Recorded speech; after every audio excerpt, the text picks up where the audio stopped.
सारे लोग कहते हैं जी पुर्तगाल में पेपर लेना आसान है, पुर्तगाल पासपोर्ट देता है, पुर्तगाल के डॉक्यूमेंट्स मिल जाते हैं, यूरोपियन पासपोर्ट मिल जाता है, लेकिन ये कम लोग बताते हैं कि पुर्तगाल जाना कैसे है।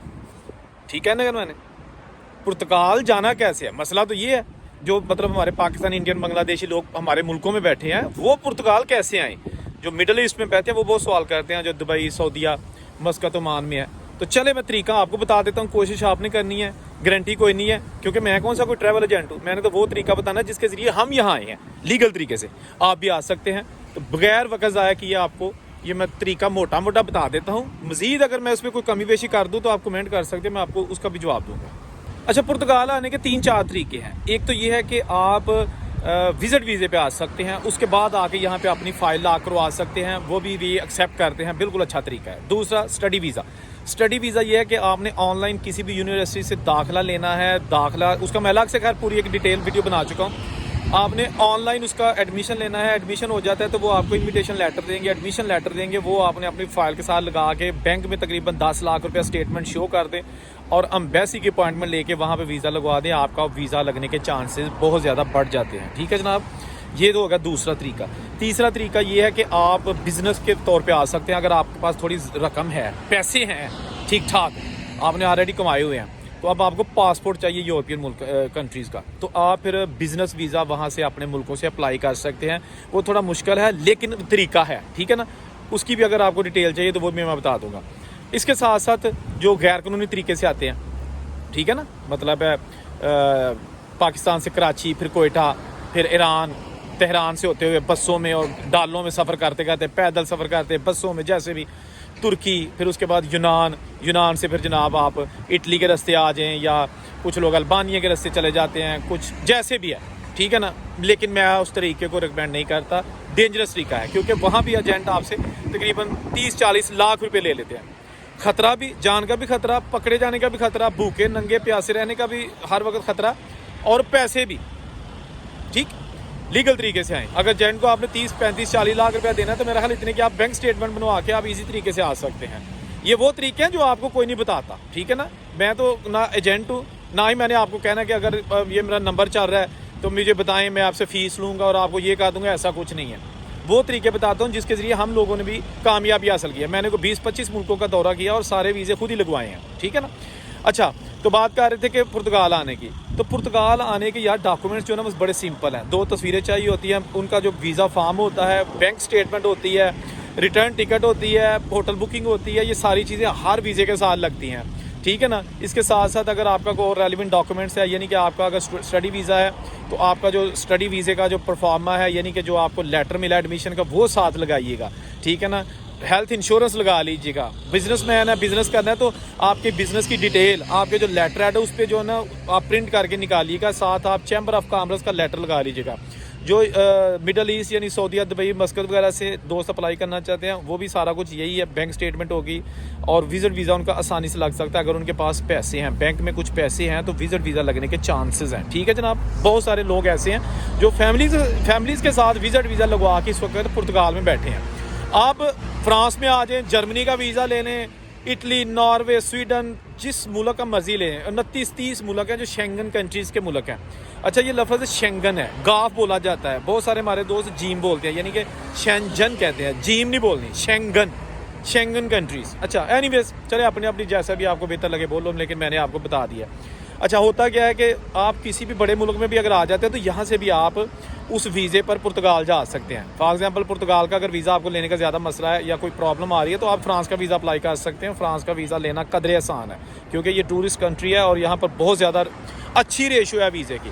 फ्रांस आएँ, उसके बाद यहाँ से आप जनाब बस पे बैठे या जहाज़ पे बैठे आप पुर्तगाल चले जाएँ। पुर्तगाल जाके फिर जनाब क्या करना है वो भी सारा आपको पता ही है, मैं भी बता देता हूँ। दुनिया का कोई मुल्क विजिट वीज़े पर कानूनी तौर पर काम करने की इजाज़त नहीं देता, लेकिन पुर्तगाल एक ऐसा मुल्क है कि अगर आप वहाँ पर विजिट वीज़े पर जाते हैं तो आपको ना सिर्फ वो काम करने की इजाज़त देता है, बल्कि आपको फौरी तौर पर मौका देता है कि आप अपना केस अप्लाई कर दें इमिग्रेशन ऑफिस में और यहाँ की रेजिडेंसी का प्रोसेस शुरू कर दें। समझ आ गई। पुर्तगाल इस वक्त दुनिया में हॉट केक बना हुआ है और जो लोग कागज़ बनवाना चाहते हैं यूरोपियन कंट्रीज़ के, उनके लिए पुर्तगाल आजकल एक जन्नत है। लेकिन ये आसान काम नहीं। क्यों आसान काम नहीं, उसकी रीज़न मैं बता देता हूँ, बगैर वक्त ज़ाया किए। मेरी वीडियोस जो है ना वो डायरेक्ट आपको इन्फॉर्मेशन देती हैं। मैंने कभी पहले 3-4 मिनट आम दोस्तों की तरह, आम यूट्यूबर्स की तरह ज़ाया नहीं किए कि जी फजूल बातें करके 2-3 मिनट जो है ना 3-4 मिनट आपके ले जाऊँ। डायरेक्ट बात करता हूँ पुर्तगाल क्यों हॉट केक है और क्यों प्रॉब्लम्स है वहाँ पे। देखिए, अगर आपके पास 10,000 यूरो भी है ना तो आप वहाँ पुर्तगाल में अपना बिजनेस स्टार्ट कर सकते हैं, ठीक है ना। यानी कि बहुत थोड़ी रकम है ये बिजनेस स्टार्ट करने के लिए, यानी कि यूरोपियन कंट्रीज़ में। आप वहाँ पे विजिट वीज़े पे आते हैं, आप वहाँ पे स्टडी वीज़े पे आते हैं, आप वहाँ पे इलीगल तरीके से आते हैं। पुर्तगाल में आपको इमिग्रेशन का प्रोसेस जो है ना वो स्टार्ट करने की इजाज़त दी जाती है। आपने वहाँ पर फाइल लॉक करवा देनी है, उसके बाद फिर आपने जॉब ढूंढनी है। अगर जॉब नहीं करनी, आपके पास पैसे हैं, ख़ास तौर पर जो पैसे वाले लोग यहाँ आते हैं, मिडल ईस्ट से आते हैं, तो आप फिर क्या करते हैं कि अपना बिजनेस स्टार्ट कर लेते हैं। बिजनेस स्टार्ट करने से एक तो आपको जॉब की तलाश नहीं रहती, दूसरा आप अपना टैक्स देते हैं और फिर होता क्या है कि आपकी जो फिंगरप्रिंट्स हैं वो आ जाते हैं 6 टैक्स देने के बाद।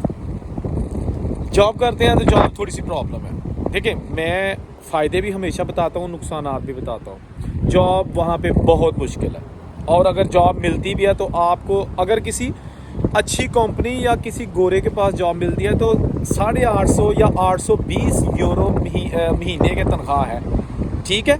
और अगर किसी देसी के पास मिलती है तो 300-400 यूरो तनख्वाह है, ठीक है जी। खर्चे इसके मुनासबत से आप देखें तो 200 से 250 यूरो महीने के आपके घर का रेंट है। शेयरिंग में अगर रहते हैं 3-3, 4-4 एक कमरे में लड़के हैं तो 200-250 यूरो वहाँ का रेंट है। उसके बाद खाना पीना और टैक्सेस देने, ट्रैवल करना, सफ़र में जो कार्ड आपको उसकी पेमेंट, ये आपकी तनख्वाह से ज़्यादा खर्चा हो जाता है। लेकिन लोग वहाँ पे अगर जो समझदार है ना वो बचत करने या पैसे बनाने नहीं जाते, वो जाते हैं अपने कागज़ लेने के लिए, ठीक है ना। कुछ लोग ऐसे हैं कि वो जर्मनी, इटली, फ्रांस वगैरह में अच्छी जॉब्स करते हैं। अच्छी जॉब्स का मतलब ये कि पैसे अच्छे बना लेते हैं। तो वो क्या करते हैं, रहते मतलब इन बड़े मुल्कों में है लेकिन फाइल लॉक एजेंट के ज़रिए करवा लेते हैं पुर्तगाल में। यहाँ बैठ कर टैक्स देते हैं, यहाँ बैठ कर टैक्स तो आप उनको भिजवा देते हैं और फर्जी तौर पर कॉन्ट्रैक्ट लगा दिया जाता है कि जी ये बंदा पुर्तगाल में ही है, ये इसका फर्जी कॉन्ट्रैक्ट है। बेसिकली वो असल कॉन्ट्रैक्ट होता है लेकिन वो बंदा उस वक्त पुर्तगाल में मौजूद नहीं होता। तो वो एजेंट उनसे 350 यूरो टैक्स लेते हैं, जमा करवाते हैं 280, क्योंकि बेसिकली टैक्स जो है ना वो 280 यूरो है। अच्छा, यहाँ दो चीज़ें हैं।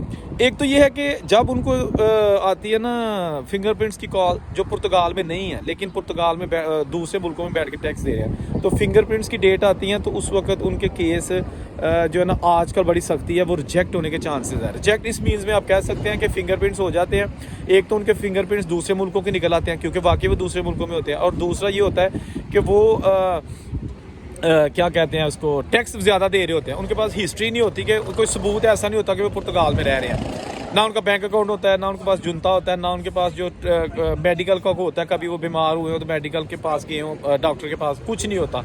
तो आजकल जो क्वेश्चन हो रहे हैं ना फिंगरप्रिंट्स के मौके पर, पूछते हैं कि जी आप कहाँ रह रहे हैं, तो बंदे को ज़्यादा नॉलेज ही नहीं होती, बल्कि पुर्तगाल के महलों के नाम भी नहीं आते, तो वो उनका कार्ड लटक जाता है। टैक्सेस भी ज़्यादा दे दिए, खर्चा भी ज़्यादा कर दिया, लेकिन वो अपने जो बड़े मुल्कों की जॉब्स है, जो वहाँ के पैसे हैं, रकमा रोकड़े, वो नहीं छड़ना चाहते, जिसकी वजह ना उनका नुकसान थोड़ा सा ज़्यादा हो रहा है। जो लोग वहाँ पुर्तगाल में बैठकर मुश्किलात बर्दाश्त करते हैं, उनके कार्ड जल्दी आ रहे हैं, क्योंकि वो जेन्युइन केस है, एक असली केस है, असली जॉब है उनके पास, असली उनके पास इन्फॉर्मेशन है। बल्कि वहाँ रहने के बाद उनको ज़ुबान भी कुछ टूटी फूटी आ जाती है, तो वो जो फिंगरप्रिंट्स वाला ऑफिसर है उसको पता चल जाता है कि he is a genuine person, वो ये जो बंदा है ना ये वाकई पुर्तगाल में रह रहा है और वाकई जॉब कर रहा है।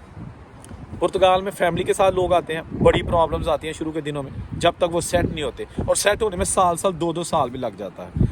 ये मैं मिक्स चीज़ें बता रहा हूँ, फ़ायदे भी नुकसानात भी, लेकिन वीडियो में जल्दी बना रहा हूँ यार। आप लोग तंग आ जाते हैं लंबी वीडियो में, ऐसे फजूल में जो है ना आपसे ये कहते रहें कि जी मेरा चैनल सब्सक्राइब करो, ये करो, वो। मैं ऐसा नहीं कहता। अगर आपको वीडियो अच्छी लगती है, चैनल खुद ब खुद आप सब्सक्राइब कर देते हैं, मुझे पता है। मैं बेशक मिन्नता भी करूँगा ना, तो जिन्हें नहीं करना ना आखना नहीं, खसमर सिर खा। एनीवेज, अच्छा, उसके बाद जनाब पुर्तगाल जो है ना वो आप वहाँ स्टडी के लिए, बच्चों की स्टडी के लिए बहुत अच्छा मुल्क है। बड़े शहरों में आप डिलीवरी की जॉब कर सकते हैं, मतलब फूड डिलीवरी, साइकिल ले लें, मोटरसाइकिल ले लें। अगर आपके पास इंटरनेशनल लाइसेंस है तो आप उसको पुर्तगाल में आके कन्वर्ट करवा सकते हैं, आपको पुर्तगाल का ड्राइविंग पेपर मिल जाएगा। आप उस पर, आप समझ लें कि आपके पास पुर्तगाल का लाइसेंस आ जाएगा, लेकिन लाइसेंस आपके पास जो पाकिस्तानी है वो जेन्युइन होना चाहिए, ओरिजिनल होना चाहिए, और उसका रिकॉर्ड होना चाहिए, ऑनलाइन वो चेक करते हैं। तो बहरहाल ये छोटी छोटी काफ़ी मैंने चीज़ें थी, अगर कोई रह गई है तो आप कमेंट करके बता दीजिएगा, मैं आपको वो भी बता दूंगा। जहाँ रहे खुश रहें, अल्लाह हाफिज़।